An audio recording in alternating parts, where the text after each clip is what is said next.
Welcome to the Equivalent Decimals Mastery Check. This is where we test your skills to see if you truly understand how place value works with decimals. Today we have 6 problems. In each row, you will see 4 decimals. 3 of them are equal in value, and 1 is the odd one out. Grab a piece of paper and a pencil, and we'll do question 1 together as an example, and then you'll complete questions 2 through 6 on your own. Let's do question 1 together. We have 1.5, 1.05, 1.500, and 1.50. Look closely at the place values. In 1.5, the 5 is in the tenths place. In 1.05, there's a 0 in the tenths place, and the 5 is pushed into the hundredths place. In 1.500 and 1.50, the 5 is still sitting firmly in the tenths place, followed by trailing placeholder zeros that do not change its value. That means 1.05 is our odd man out, because 5 hundredths is not equal to 5 tenths. So now it's your turn.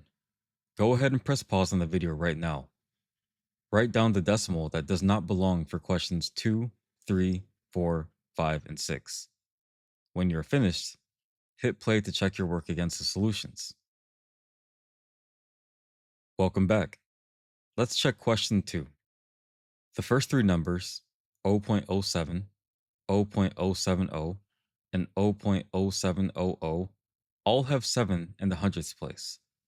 But the last number, 0.7, has a 7 in the tenths place.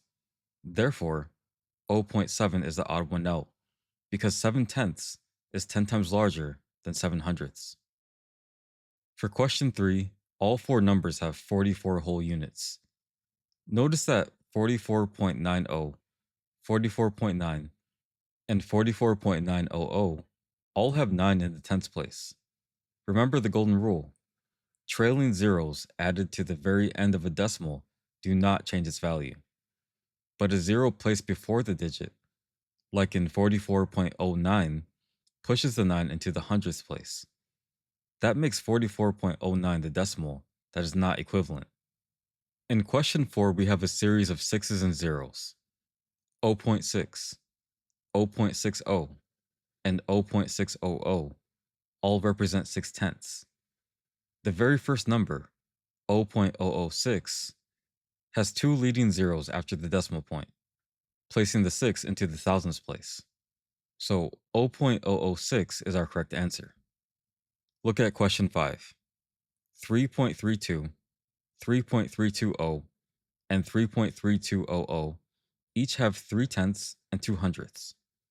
But in 3.032, that internal zero right after the decimal shifts everything over, giving us 0 tenths, 3 hundredths, and 2 thousandths.